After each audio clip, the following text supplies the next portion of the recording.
We are live. It is 4 o'clock on the dot. We are going to just kind of give it maybe like 60 seconds because there's a lot of people ready for this conversation. They're so excited that we are coming together.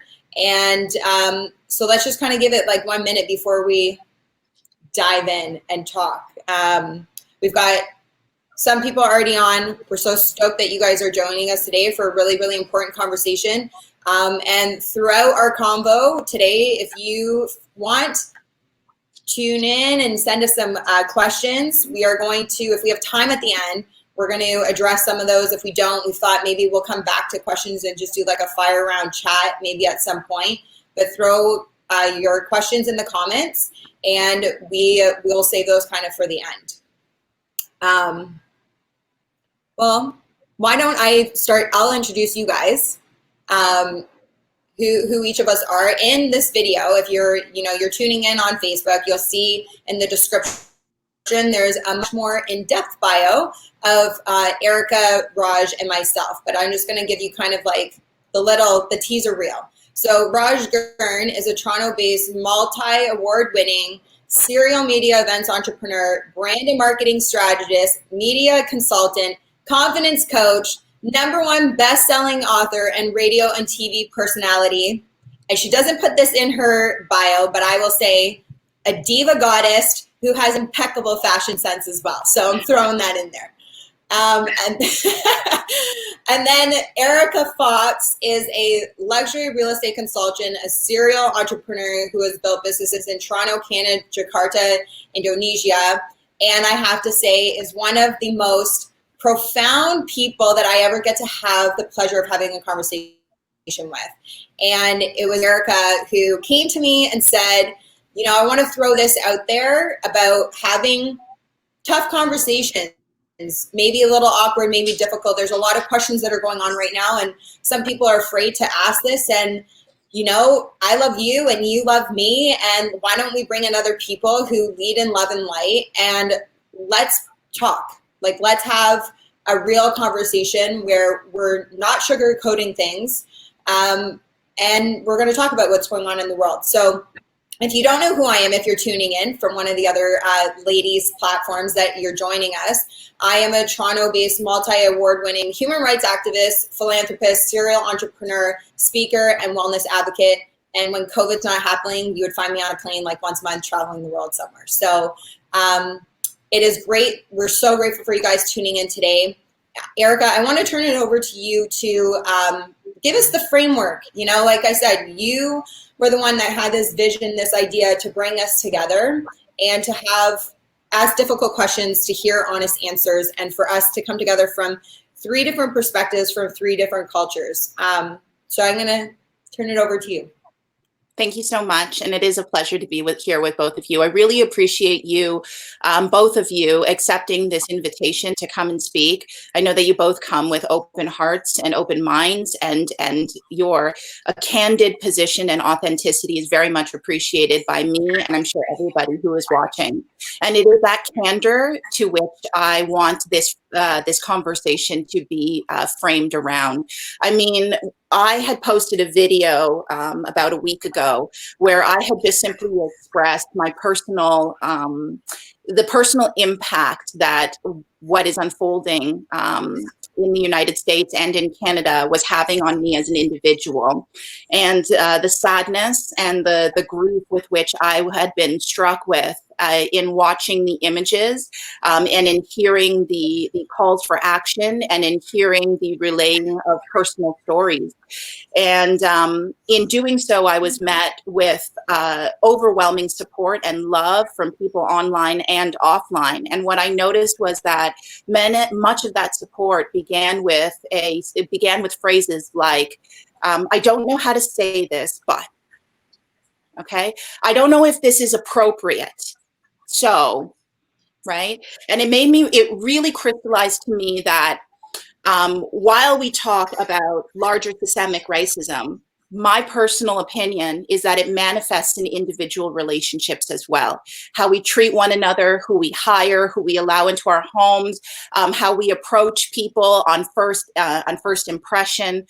And if we can't have conversations candidly between one another about what is the genuine impact of these events on our individual experiences, how can we ever begin to reshape how those social interactions will unfold? How will we ever begin to suggest policy that reflects a different dynamic and a different narrative for how we want to position ourselves? And so, in the spirit that difficult conversations are hard to have, and in the spirit that setting an example is probably the best way to move forward, Shae and I talked about having this conversation and being able to ask one another those difficult questions. Excuse me. Okay. And in the spirit of that, I'd love to dive in if we're all ready. And let's just start with an open-ended question. Like, we've all been exposed to the videos. We've all been seeing what's been happening, both in the States and in the streets of Toronto. And I've seen videos in the streets of Calgary and in Vancouver. And I'm really, really interested in understanding what is the significance for each of you, the impact that this has been having on you. What are the feelings that you have been feeling as you watch this unfold? Like I mentioned myself, not to monologue too long, but at first, the anger was overwhelming. It was rage. It was rage, to be poignant.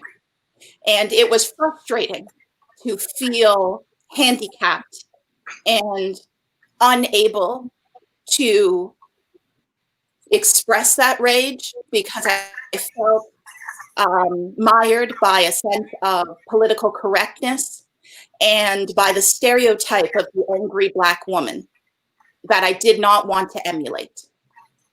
And when I was able to sit down and really investigate that anger in myself and in conversations with my family,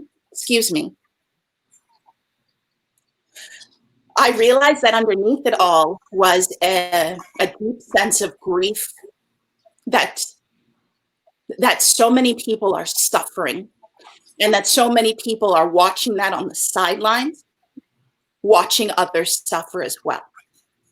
And that was hard. That was really, really hard. It was hard to come to terms with what I was actually experiencing. And so I open it up to two wonderful other people to let me know what it's been like as a person of color who's not Black, and as a Caucasian person, as a female, and as a Canadian.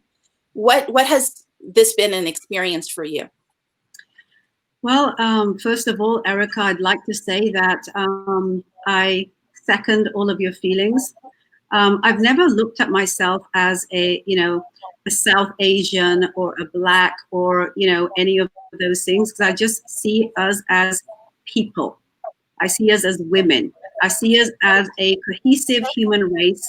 And I adamantly believe that most of us are good. I really, really do believe that. And then I'm reminded of those few who aren't good, the few out there who do horrific things to each other, just like what you're saying. And my first impression when I saw the video, as we've all seen it, and this is one of many, and the only thing that's different from today's times to times in the past, and we can go throughout the history of the US, of North America, of the world to talk about racism, is kind of the words of, Will Smith. And I paraphrase where he said, the only difference is that racism is now being filmed. And before it wasn't. Racism is racism is racism. So when I watched that video, I was so shocked because I wasn't sure that I was seeing what I was seeing. I wasn't sure that I was watching someone die in front of my own eyes. And it took me a few days to actually realize, when I started to see the news and talk to people and see social media, that, oh my God, this wasn't just some sort of, act. This man actually died on camera in front of all of us. And At that point, I was in major grief. I was grieving because I couldn't imagine the people he must have left behind. I couldn't imagine what was going on in his mind, in his heart, in his struggle to be able to breathe. Think about that for a minute, right? We are all here on earth to be able to at least get the fundamental humanity of breathing, of medication, of education, of, you know, fairness to each other, of consideration for each other, or so we think we are, until we see heinous crimes like this. And it's funny, guys, because I had this conversation with a group of girls who are South Asian on one of my WhatsApp chats. And what dawned on me when I asked myself, like, what is the fundamental difference between racism towards blacks and racism towards any other form of, you know, ethnicity? Like, what's the difference in North America, especially in the States? And it's quite simple. The only race that was brought into the US in shackles was the Africans. That was the only race. They were brought here to be treated as slaves. And everyone else came through various different forms of immigration for many different reasons. And there is no want of saying that one form of racism is more or less than the other, because any ism that has a negative connotation is something that shouldn't exist. And we should find a way collectively to come together to figure out how the hell we're going to make a change happen, so we don't keep repeating what history keeps repeating, where a crime happens, we are shocked and in horror, we go out and we riot, then it goes into some sort of propaganda, and then somehow, somewhere along the lines, it's all forgotten until the next time. I hope that what's happened around the world, coming together for the first time outside of American soil, coming together on something this big, I hope that it's going to make the change that we're looking to accomplish. I really hope it does. Shae, do you want to chime in? Yeah, you know, just I guess going back, Erica, to, you know, the initial thought of, you know, what my reaction was. And, you know, I echo some of the things that Raj said. Like, for me, I truly believe that we are all equal. Like, we all bleed the same way. And I'm very grateful for the upbringing that I have, because unlike other systemic issues around when we're talking about race, I was not raised in a household to believe that that whites are better than blacks, that whites are better than anybody, really. You know, I was raised in a household where we are all created by the same creator. And because of that, we are all equal. Although we might look different, we might come from different cultures, different backgrounds, we bleed the same way. And therefore, if we're created by the same creator, you are my brother, you are my sister. It doesn't matter what the skin looks like. And I've carried that through in my life in so many different ways. And you both know me well enough, and the amount of work that I've done for fighting for freedom, fighting for justice, fighting for equality, fighting for human rights. And so when I saw what I did, and this is just one example, right? There are other things that have recently happened in COVID where we are seeing this white on black issue. And it bothers me and it grieves me, because we are in the 21st century, and yet again, you look at what's going on and you're like, have we not learned? Have we not really learned how to love? Have we not learned to lead with love and to realize that we are really the same people? We not learned from the mistakes, how we've become more educated. And watching that officer with such confidence, this is what bothered me the most, was watching him with such confidence that it was almost like he was outside of the law, he was above the law, that there was no remorse, there was at no point in his eyes of regret or like, holy shit, maybe I'm taking this too far. Maybe I've made a mistake. Maybe like there was at no point, from my opinion of looking at the video, we just didn't see that. And yet you had an audience of people pleading and begging for this man's life, regardless of your opinion of George Floyd, of what he has or has not done. Like, that is irrelevant. No person should ever, he's not God, that police officer is not God. You do not have the right to decide when a human being gets to live or die. And then in that manner, in having basically a public execution. And the look in his eyes of, I'm above, I'm protected almost, because of the color of his skin. And that for me was the most invigorating part. It's really interesting you're saying that, because he says that because he does have that right. I mean, qualified immunity is something that is a reality in the institution of law in America. Now, I'm not going to sit here and talk about all of the other parts of the world, but qualified immunity exists for police in America. So there is this kind of God-given right to them that they can almost get away with murder. I mean, there is this God-given right where they feel that they know better and that the law is something that can be an interpretation. I mean, what are your thoughts on that? I think it gives a level of privilege and a level of authority that should not be in the hands of the individual. Okay, I think that we are placing too much onus on cops to be psychological counselors, to be mediators, to play every part of the system within our communities, and we're not giving them the training to be able to police with dignity and to police with a sense of, like, you can't ask people to be community moderators and then tell them to enforce from a very specific perspective, right? They're not being trained to do the job that we're asking them to do, right? And then we protect them because we understand that we put them in an impossible position. Let me just put something out there, okay? So from what I've read and understand, there is currently a video going around in Buffalo, 2 police officers holding back the entire group of volunteers and protesters who looked peaceful in the video. And in that instance, a police officer pushes over an elderly gentleman. He is significantly hurt, and EMTs come over. Those 2 police officers are now given paid leave. And as a result, the rest of their unit have stepped away from duty. Why is that happening?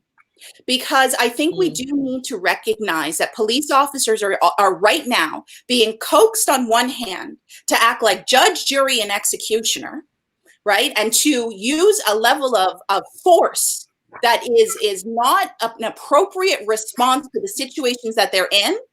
And then also they're being put in a position to be punished for using the force that they were told to use, right? We need to be putting our police officers with the training to do the jobs that they're actually supposed to be doing, right? Which is protecting and serving the people who have hired them to be in this place, not vilifying them and also pushing them to use a level of force and restraint that's not adequate for the situations they're being put in as well. And I think that at the risk of sounding, too sympathetic to the police, people are being put in impossible situations to provoke right now. And I think this is dangerous. I think that this is very, very, very, very dangerous. So and that's for both sides, right? On both sides. For both sides, yeah, absolutely. On both sides. Shae, so we're here to have a difficult conversation. So I want to jump in and ask a difficult question. You said that you were raised in a home, okay, where you were essentially, to paraphrase, colorblind. Do you feel that it is a privileged position, a racially privileged position, to be able to be raised in a colorblind home, or to be able to say we are all one humanity, when perhaps you are the one who is benefiting from the system that we have situated ourselves in? So here's what I can't control. I can't control the family that I'm born into. I can't control the continent I'm born on, because we want to talk about privilege. We could talk about privilege of being born in North America versus other continents as well. You know, you can't control where you're born. You can't control the family that you're born into. And I can't control the skin that I'm born with. And regardless of your upbringing, and, you know, to, as you put it, you know, me being raised colorblind, I truly believe that it's still your responsibility with where you're at in the world and what you know, that you need to be a part of the solution and not a part of the problem. And for me, equality is a huge thing. And so I believe that if you're in this, I really don't like the phrase like white privilege. I understand it, and I understand why it's being used. It also brings a lot of immediate clarity when you're using that term. But I believe that, you know, if I'm seen as white privilege, part of my responsibility is to speak up and to change the narrative, to change the mindset, to help raise up the younger generations so that these systemic issues that we still have today with racism in Canada, in the United States, as Raj said, and other places around the world, the only way to change that is to become a part of the solution, you know, and standing up against, you know, what we're seeing right now. That's the only way that you change that. I don't know. Did I answer your question? Did I go somewhere else? I feel like maybe I just went somewhere else. I mean, you answered it, right? I'm not here to like nail you to the wall, right? I want to really understand what it's like from your personal experience, right? And so what I'm hearing in that, and please tell me if I'm taking it wrong, is that you do feel a sense of responsibility to help reshape the world in the way that you're advocating for. Am I hearing that correctly? Yeah, 100%. And, you know, like many, maybe other people, or maybe not like other people, for me, I've grown up, I've not been exposed, and by exposed, I mean treated with the effect of racism, like around what we're talking about right now. You know, whether it's for a job, even though I've been an entrepreneur most of my life, so I've never had like racial profiling and trying to get a job versus somebody else, because I've worked for myself pretty much my whole life. But I have a lot of close friends my entire life that have been Indian, who have been Black, and seeing that experience, because we are together, and very close friends of mine, and still, you know, today I see that, and I have issues with that. Like it's wrong, and it should not be happening. And yet we're 2020, and yet here we are, it still is. And so for me, I've always felt that your silence becomes part of the problem. You submit to the issues that are happening in the world. And I mean, you guys know me, this isn't just on racism, this is on sex trafficking and human equality and the female voice. You know, talk about two powerhouse women. We could hold a whole other conversation just on gender roles. And to not stand up and talk about what is actually right and what was always meant to be. The world was never meant to be divided like this. I don't care what belief system you come from, you know, whether you believe in like evolution or you believe in the universe, you believe in God, regardless, when like being birthed and being created, there was not meant to be the segregation that is. And I want to leave this earth knowing that not only I've left it better than it was when I first showed up, but I really hope that I make an impact, and part of my impact is leaving that legacy that creates great change in other people, changing the mindset, changing the way that we view each other as human beings, how we treat each other. You know, mine goes more into human trafficking as well, around the body and the commodity, and that we're not, like, people are valued. We are, you know, we're the highest expression of incarnate, like, love. And that's really how I move through life. And so, and part of that is absolutely my upbringing. Other of it is not. It's just, you know, the makeup of Shae and my experiences along the way. I also think that from a young age, I started traveling at a very young age. At 2 years old, my first plane was flying to Jamaica, and we used to go back there a couple times a year and all over. And I've lived in 3 different countries. I've traveled to 37. I've spent lots of time in India, in Southeast Asia, Thailand, Singapore. And the more you travel, the more you not only just like learn about other cultures, but you're learning about more people. And the more you learn about more people, the more you realize we are really the same. The exterior might be different, but the interior is very much the same. We have similar passions. We have similar goals. We have similar desires. And I am a more knowledgeable person today, and I'm a better person today because of the diverse cultures, which means diverse races that have blessed my life, truly have blessed my life. You know, and I'm not just saying this because you two are, you know, we're happy to have this conversation. Both of you guys are a huge part of my life in very different ways. And you can't gain that from being enclosed in your own little bubble, whatever race bubble you might want to put around yourself. And the more you step outside of that, and this is where I see part of what we as a collective human being population need to be doing is breaking bread with people on the other side of the table. And I keep kind of going on a tangent, so I don't know if you want to Can I ask a quick question based on what you know, Erica kind of, you know, posed for you to answer, Shae? You aren't, you're not kind of the person that represents the white supremacy segment, you know, and you're not the white community that is sitting there thinking this isn't their problem. So what would you say to them who are from those segments? What would I say to those people? Yeah. What would you say to them? Well, one, you know, as I think you can already see, for me, it's very difficult to have conversations with people like that. I just don't, on so many levels, don't see eye to eye. They are the ones that are continuing to inflame and fuel these issues that are meant to divide us.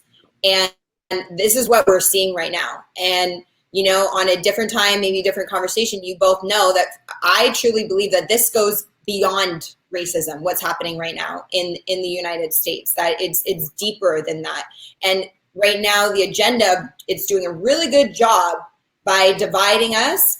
And you're seeing these white supremacists, these globalists that are using very hurtful systemic issues and some stuff, you know, like some people want to say, you know, we don't have racism in Canada. We don't have racism in the United States. And it's like, no, we still do. And by what's happened here, obviously it shows that, but if your skin is white, you need to be calling out the white community, Raj, that you're just referring to, these supremacists, to say, this is not okay, do not agree, and to take a stand against it. And that's where I go back to say that your silence on this is to be part of the problem.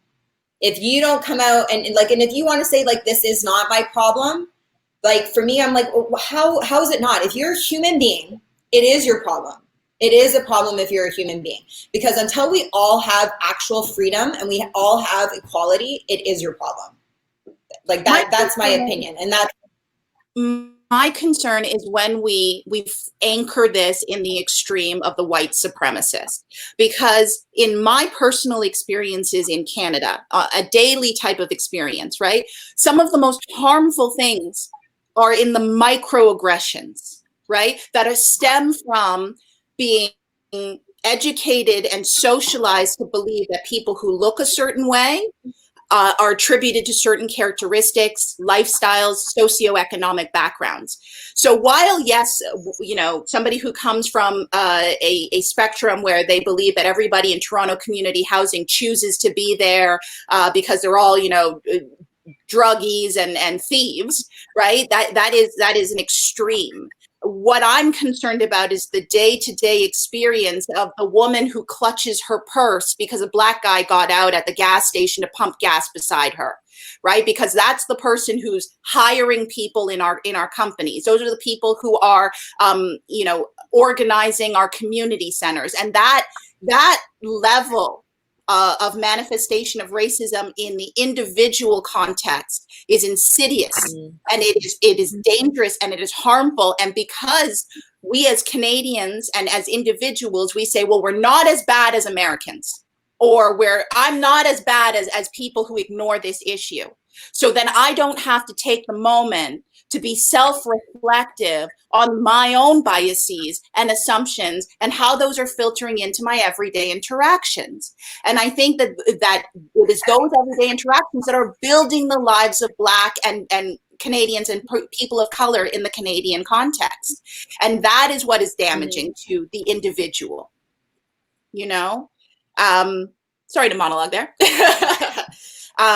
No, it's great. And I would love to ask you, Erica, like based on exactly what you just said, what would you say what would be your advice to curb that? How do you change that?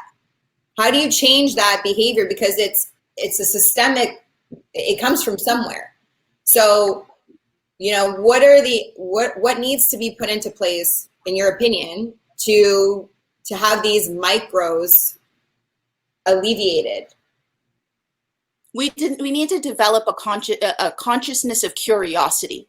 Why, right? Why is it when I open a magazine, beauty is mostly represented by white faces? Why, right? Why is it when I look on television, the majority of the media I watch represents society as being majority Caucasian, right? Why am I not seeing a normalization, not diversity, but a normalization of the way society is represented in my media, right? As being the way I experience it in everyday life, right? I want more questions, right?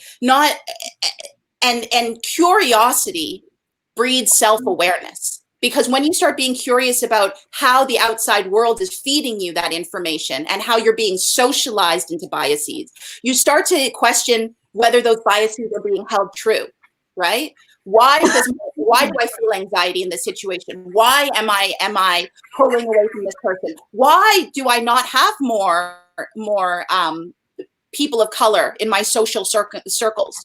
Am I reserved from interacting with people of color? Do I not go into situations being open to a diversity of people and opinions in my social circumstances? We need that sense of self-awareness, and self-awareness in a compassionate way is grown out of having a curious mindset, right? Because when you're curious, you stop being so gosh darn defensive and stop saying, no, I'm not a racist, I'm not a racist. Right? You need to be curious about why your life is built the way it is and how you've contributed to building that life and how you're benefiting from those systems. And is it at the expense of anybody else around you? Because when you start being curious, you can be in a learner mindset instead of a judger mindset. Right? 100%. And that, yep, I agree. I want to add to what you're saying there, Erica, because, a curious mind leads to many questions, and questions then demand answers. And then those answers need to make sense for everyone, right? Especially the important issues of humanity. To add to that, I feel also, and I can attest to this from my own experiences, having born and brought up in England, that education also factors into either opening your mind or closing it. Mm-hmm. So when I went through the school system in England, through grade school, our history books were donned with the successes of the British whites. It was donned with the successes of everywhere they went around the world to create their empire was the most amazing thing that, could have ever happened to the world. Never was there anything taught to me or to anyone else in the school system in the 80s, at least, and I can attest only to that, to say, where have other races made advances for kind of humanity. You know, what could have been some of the negatives that could have come out of some of this empire building that was so prevalent in the teachings of the school system when I was growing up? So, you know, I feel education, the system of education has got to change. What we're being taught and who we're being taught by, as well as the perspectives that we're being taught, needs to change in order for kind of the systemic ignorance to, on some part, be kind of mitigated. Now, will it work? Who knows? But why are we not trying it? Why is it that the school systems are not teaching us what's actually happening in the world of all the people and races that represent it? Why are we only being taught a specific narrative? Well, 100%. And that's, you know, going, you know, back to what I was saying earlier, is that you need to change the mindset. And that comes through the education, and that comes from the very beginning. And for me, luckily, I was brought up, my foundation was brought up that way. But to Erica's point, there's a lot of people, still too many people today that are not. And it is the role of parents, you know, first and foremost, but it goes into our education system. Because then you are building upon every single grade. And to Erica, your point of seeing diversity of people and not just learning Black History Month and learning about slavery and racism, it needs to go beyond that, of education, of equality, bringing in diversity, and it needs to start at a young age. It's the only way you're going to change the generations. We are the ones. And then by we, because I'm on, you know, I love you guys and I'm right there with you. And so I bring myself into that collective of saying, we are standing up to fight now, but it needs to be done to change the mindset of the younger generations. If it doesn't happen on that side, somebody else is going to be having the same conversation that the three of us are having in 10 years from now and 20 years from now, and nothing's going to change. You have to go to the root. You have to start with the foundation. You know, it's interesting, Shae, because some of it is changing, you know, but not enough. And I'm completely on that page, because just from one generation of me to my son, right? One generation. I was brought up, and, you know, being that I'm, you know, South Asian, I was brought up in, and I'll probably get beaten up for saying this, but I'm going to say it because it's the reality of what I experienced. I was brought up in a culture that by default of its entire infrastructure brought us up to be divided. Class system, you know, caste system, gender inequality, all of the above. I mean, it was so systemic that it's been it's been something that we don't even know is wrong, because it's been something that has been deemed a part of our culture for thousands of years. So this is how I was brought up. I didn't know that the things that I was being taught as a South Asian, that were so many of them were really, really prejudiced and racist and sexist and all those isms that you could, you know, add to that. I didn't know that they were wrong. Not until I started to do what Erica says, question. But, you know, why? Because this doesn't make logical sense. Or what you're saying, Shae, education. If I don't step outside of the world that I have been brought up in and see what's happening, you know, in the big wide world, I'll never actually learn context and perspective around what I've been taught. You know, what is right, what is wrong. The only way to identify that is if we actually step out of what we've been taught as well. From my perspective, I can say that as a South Asian, because, you know, it's been thousands of years of putting women down. It's been thousands of years of saying that, you know, if you're fair-skinned, you're beautiful, and if you're dark-skinned, you're not. I mean, there's billions of dollars of whitening creams that go into the South Asian market in India, etc., that, you know, people profit on because they deem white skin to be beautiful and dark skin not to be. And this all kind of comes historically from the whole ideology of, you know, half of India being made up of the Aryan race, which was considered to be fair-skinned, and the other half of the race, similar to kind of the indigenous races of North America, was a darker race. They were called the Dravidians.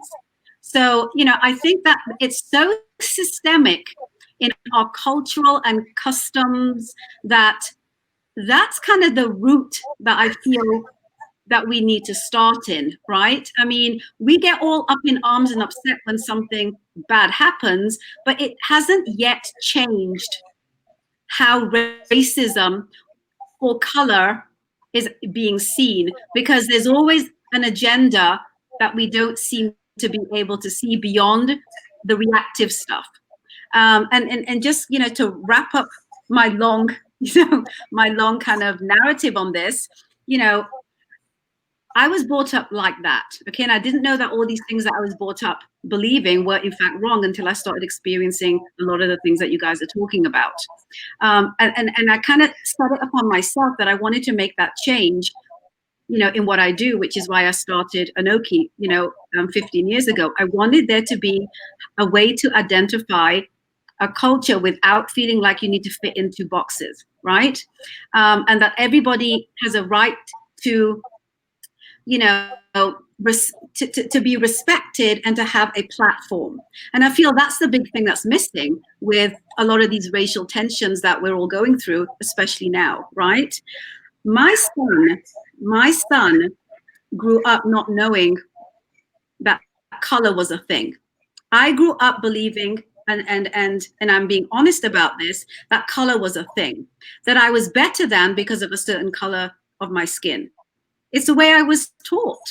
And many people in my community, in the South Asian community, will say the same thing, right? We were taught to think men were better than women. We were taught to believe that if my skin is a lighter shade than yours, that I'm prettier than you. We were taught to believe that, certain races are more superior than others because of whatever ABC, XYZ reason. But my son wasn't brought up that way. So when you look at the two generations, I feel there's a massive shift that's happened in just that one generation that I believe isn't a shift that has happened previously. Because when I remember when my son was young and he was talking about a girl in the playground, and I said, which one are you talking about? And he said, the one with the orange top. And I says, like, I don't know which one you're talking about. And there was only one black little girl in that playroom, like, the playground. And that's who he was referencing. Can I tell you that my automatic headspace was like, oh, are you talking about the black girl? And he's like, she's a girl, Mom. She's wearing an orange top. Like, he did not see her color. But my generation, right, has been infused with referencing identities on things like color. So I think that the systemic conditioning needs to be stopped at the root. We got to stop teaching our cultures divides. Like, the divides need to stop being taught. And I really do appreciate you bringing up colorism in your community. My mother's Trinidadian, which I have openly spoken about. She has Indian and Syrian heritage, so she's quite fair, and so is my brother. And from a very, very young age, I was acutely aware of the difference in treatment that my brother and my mother received from within my own family, as well as the outside world. And it is one of the saddest but most honest reflections of my experience to say that from a very young age, I used to say to my dad, who is dark, I wish I was white like Mommy and Drew. Because even at the age of 4, I could see the difference in the way my family, as well as the public, treated me from my brother and my mother. Right. And so I appreciate your honesty about that, because it drives a level of self-hatred into the individual when you believe that you're less than. Mm-hmm. Okay. And I have to say that I was very lucky in one sense, because when I felt really badly about myself growing up, in this specific context. And I have to say this tangent. I have to say that I grew up in a very privileged context. I grew up without wanting for absolutely anything. And I recognize the advantages that I've had in my life. But in this specific context, I was lucky in the sense that when I grew up, I would turn on the TV and I would see normalized versions of dark-skinned Black women without it being a point of the narrative in those television shows to say that, oh, this is a dark-skinned Black woman overcoming. No, the original Aunt Viv and Moesha and A Different World and Sister Sister and the various examples that I had were just a Black woman going about her life, and this is how life unfolded. It didn't have to be a point of the narrative to say she's Black and great, she's also a professor at university. And so when I grew up, I had the contrast of my experience with multiple archetypes in front of me, demonstrating that I could grow up to be an assistant professor, a doctor. It didn't actually have to matter. But I fear that those examples, there's not a variety of those examples for younger people who look like me, and that they may not be getting the same messages that counter the more negative experiences in their life, in the host of experiences that they'll have. And so it does. I fear that we don't have enough countering what is in the minds of the younger generation now, in terms of how they're experiencing the world and how they're experiencing the world's perception of them as dark-skinned individuals. So here we are now today with everything that's going on, ladies. What are your thoughts? Like, how can we not make this a cyclical historical moment? I mean, we have people as dynamic as Martin Luther King. We have so many other incredibly respected, powerful individuals that changed the narrative with what they talked about, but it never truly changed racism. So, therefore it makes me think, is racism deeper than the visceral skin color? I mean, is it something deeper? Because Raj, how do you get more? can you repeat your question? It's like you cut out for me. So this is like a really important question, and I'm missing it because there's a lag. So basically, Shae, what I'm saying is that we've had some really powerful individuals in the past, people like Martin Luther King, who were so powerful and so forward-thinking and so, globally minded, that even the power of their narrative did not get rid of racism. So is racism really as peripheral as skin color, or is racism a result of something deeper, something more visceral in our system? I mean, Raj, we know that power systems need to be solidified, and part of those ways is through divisive, by dividing the public. And one of the ways we divide is race.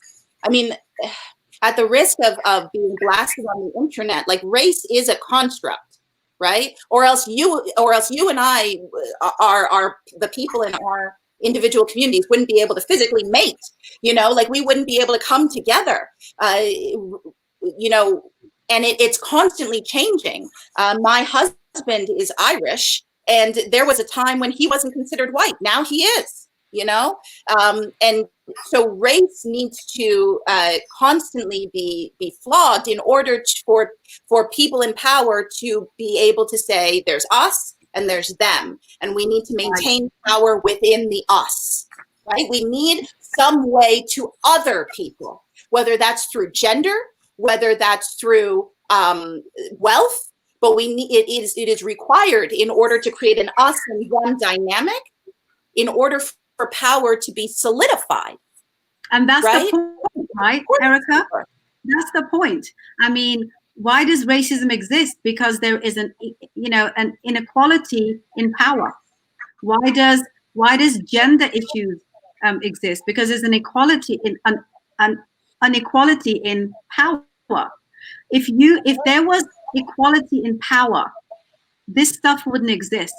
So in other words, what I'm saying is that racism, like all these other isms, are created to divide, and divisiveness creates disparity. And when there's disparity, there's always someone that's winning in that disparity. And it generally isn't the person that's suffering, it's generally some other agenda. And that's just something that when you look through history, there's, who is it that's winning from the suffering? Rather than only looking at the suffering, look at the suffering, right? But who's winning from that suffering? Like, how do we change that in our history books from this moment moving forward? That's the question that I want to ask. Shae? Okay, my connection on my end is still really bad. I'm really trying to piece together the important words. So the question, Raj, tell me if I'm hearing you correctly, is moving forward. You actually need to repeat it again, because I got moving forward, people in power. So divisiveness is created because there is unequal power distribution. Right, Shae? You heard me? Distribution power. Distribution power. Boy. Yeah. Oh, that's a shame. I'm glad this is happening at the very end of this, but that is. I'm not. I feel like this is quite this is a good part. This is for you, Shae, because I know you have strong opinions about this. I do. That's why I'm like, no, I don't want this to be happening right now. So are you able to hear us? Sorry about this, folks. I know we're coming to the end, but I just would love to hear, and I know Erica feels the same way, we'd love to hear what Shae has to say about just the inequality that creates, divisiveness as a distraction to something deeper. So, so who's winning? Shae, that's the question I'm asking. Are we looking at the reactions of divisiveness, or are we looking at the cause of it? Because everything is cause and effect, right? Sure. Yeah. Okay. I'm going to take a stab at this, and I really hope that I've understood what your question is. And if not, just roll with it. I think that right now, nobody is winning. This division that is taking place. When you look at, I'm going to call it the front lines. And by front lines, I don't mean COVID front lines, not what we've been saying for the past few months. I mean, the people that are going out on the streets, the people that are walking up and down the streets to City Hall, to Town Hall, that are, people that are taking action right now as the front lines. And I believe that nobody is winning in this. Through the protests and through the riots, those who have anything to gain goes beyond what is happening here. The unfortunate part is that the racism card in America is one of the greatest. It's one of the strongest weak points that we have, and when it's used, and this is what we're seeing right now taking place.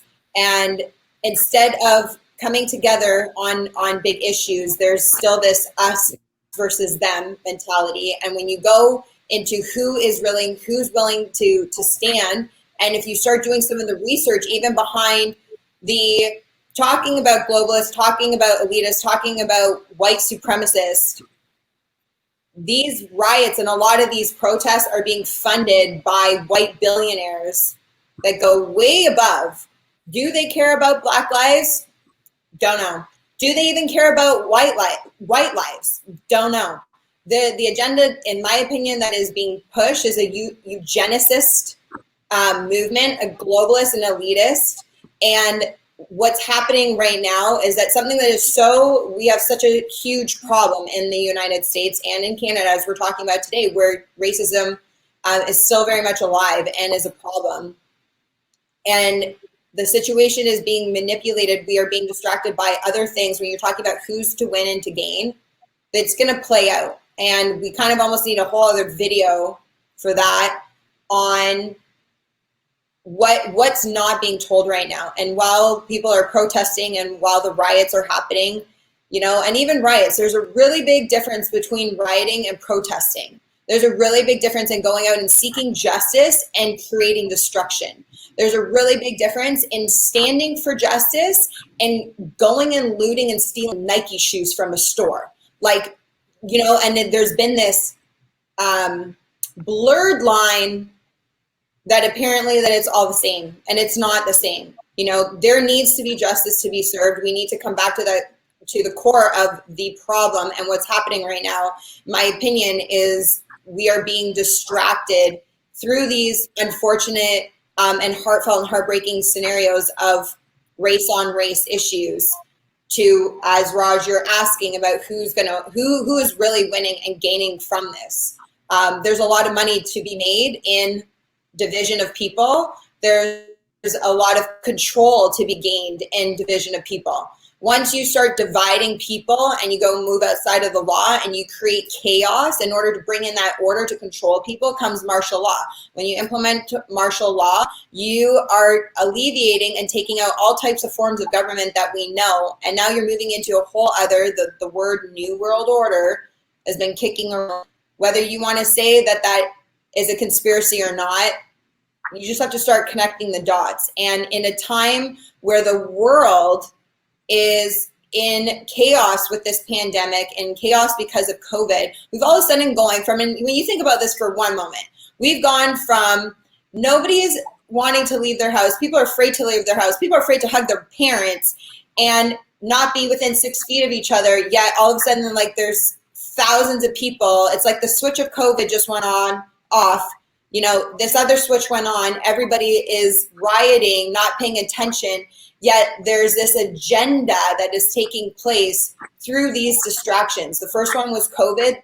This one is a horrific card, but it's working right now. And when you talk about who is going to be benefiting, it's not me. It's not you guys. It's not George Floyd. It's not the people that are walking the streets. That's not who is going to win from that. You know, this is a lose-lose scenario. And anyways, I could talk more and more on that, but okay, but Shae, this is so much deeper. This goes beyond that. I do not. I know that you are coming from a well-reasoned position, but somebody who might be joining this call may listen to what you just said and label it as gaslighting. Okay, label it as people are protesting, and it's not really about racism. It's about upholding a system and supporting, you know, the billionaires who you are referencing here. And so I just want to bring it back to the fact that people are protesting hundreds of years of oppression. Okay, people are protesting living in a world that unfairly disadvantages them at every single turn, that they are living from a place of generational trauma. Not just, and again, I'm not American, so I can't specifically speak to an experience of being in America, but here too, okay? We enslaved people even though we'd like to pretend that we didn't. We had residential schooling even when we pretend that even then we pretend it's okay now, that we've apologized for it. And I don't want anybody to hear this conversation and confuse the idea that the rioting is being instigated for another reason. With the fact that the protests are happening. Protests need to happen because these people are standing up and forcing the world to take a look at their lived daily experiences. The rioting, on the other hand. So, Erica, there's two things. You know, that's why. Go ahead, Shae. Go ahead. Huh? Go ahead, Shae. No. And I don't disagree with anything that you said.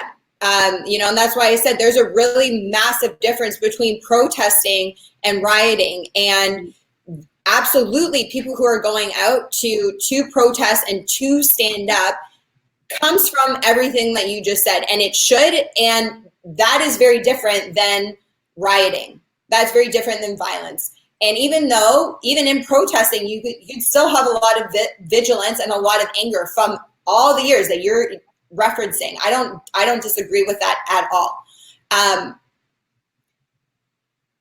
While that is happening, behind the scenes, there is, hi dog. I'm so sorry. No, it's okay. You know, this is live. This is like the real deal. You know, dogs are going to bark.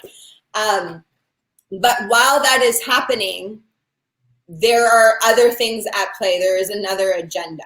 And that's all I was saying. I don't disagree at all, Erica, with what you're saying and the truth to that. Absolutely. Yeah, the validity of it is all there.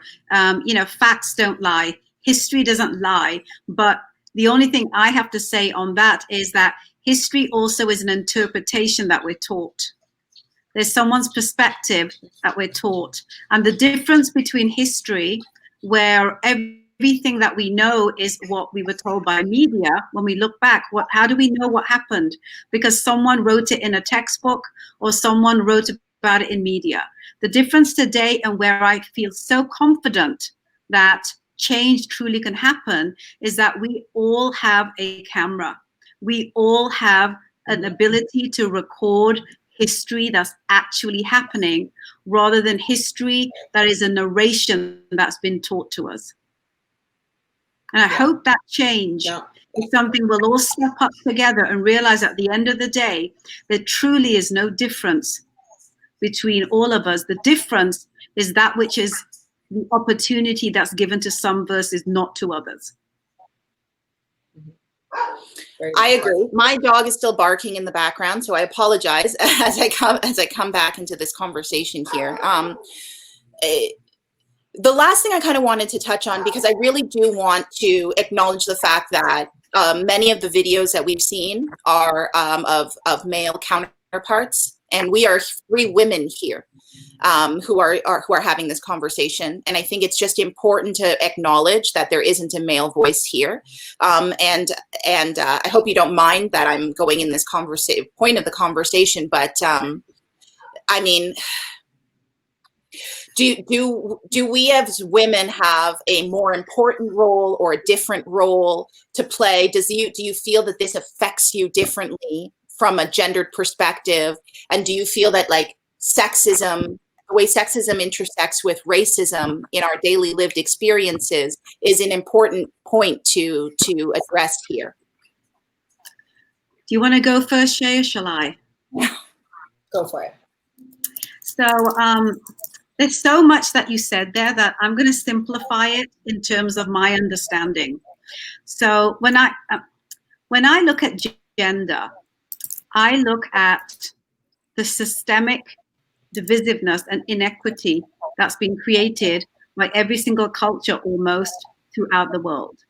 I look at certain facts like major corporations for decades, even centuries, were controlled by men, whether it be religion, whether it be politics, whether it be corporations, right?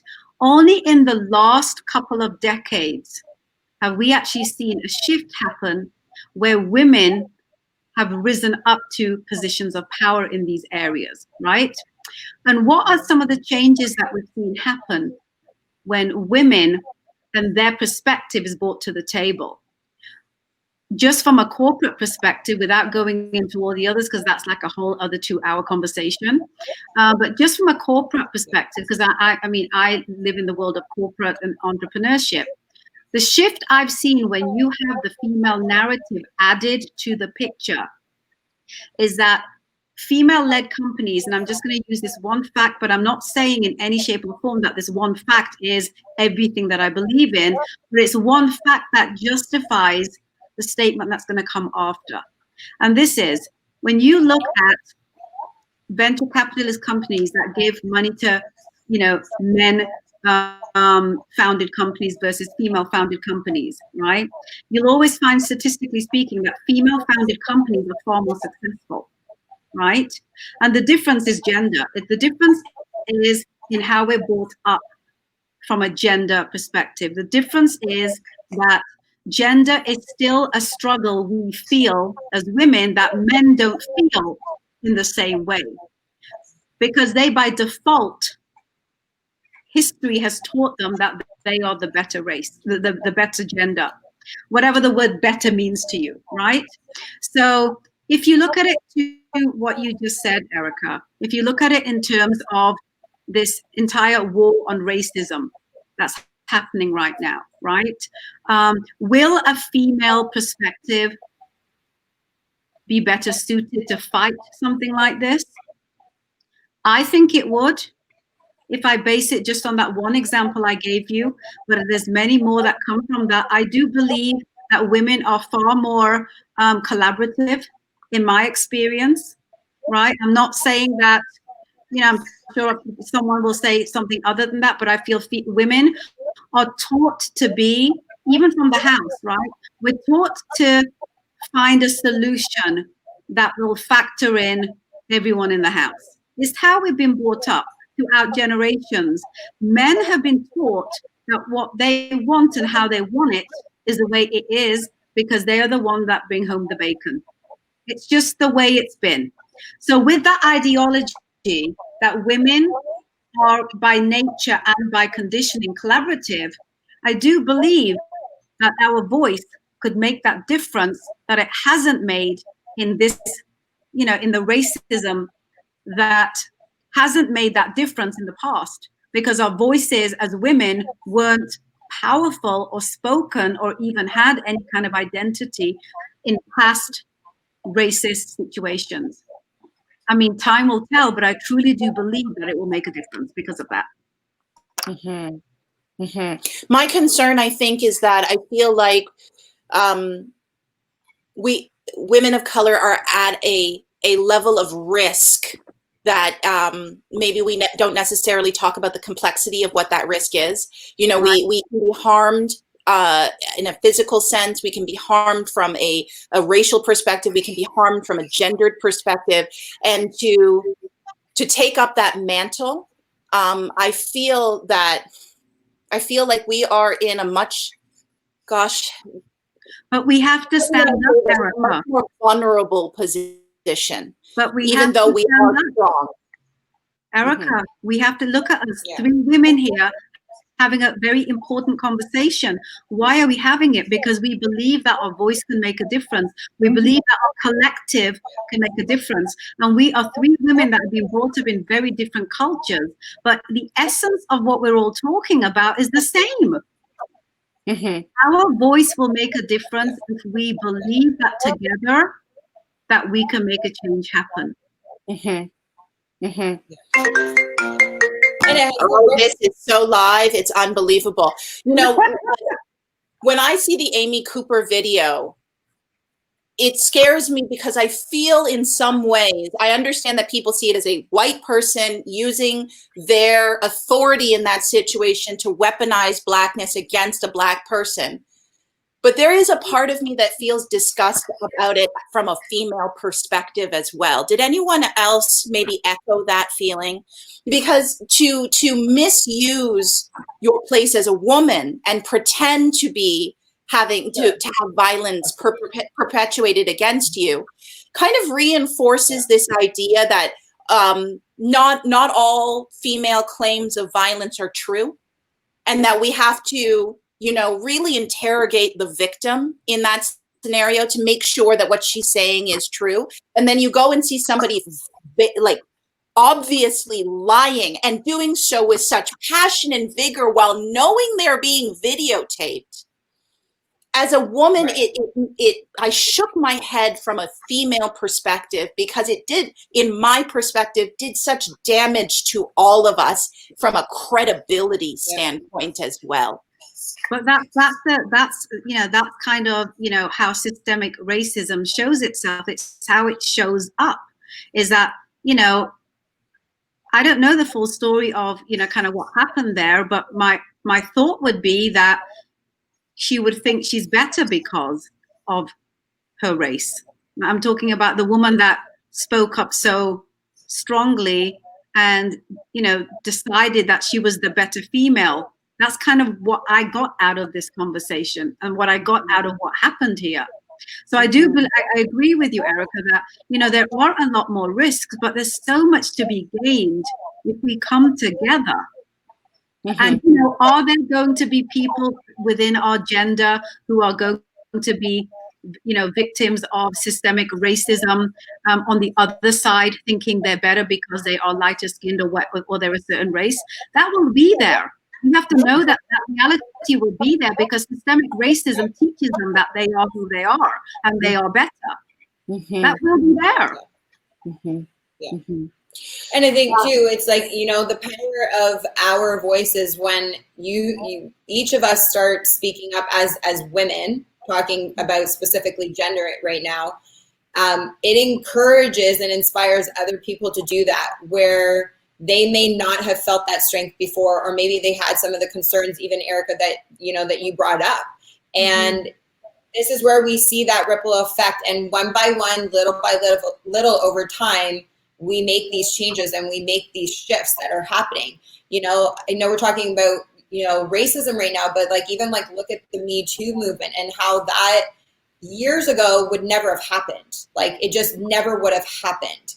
And to see where that's grown from, and women who have stepped out, and even to your point, Erica, there are women that misuse their gender and use their gender power to claim victim when they're not victim. And I agree, it does a lot of damage to the credibility of when somebody actually does speak up and it is their truth, it is real, it did happen. And now as a victim are having to defend themselves because of previous damage that's been done in exactly a case like you're saying that we looked at in Central Park, right? So, but I think we still need to keep moving forward.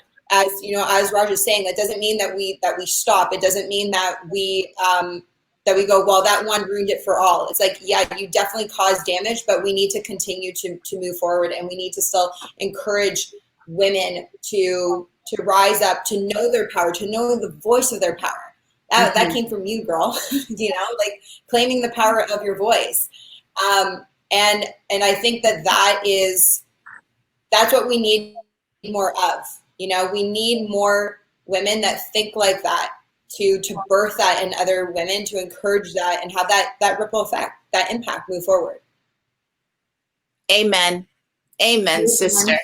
Now, I understand that we have gone over time today. Do we have time for one more question? Yes? No? Yes? Shake your head. Yes? Okay. Because I'm going to throw it out there. You can. I have 1 minute left, a 60-second question before I've got to jump off. So make it count.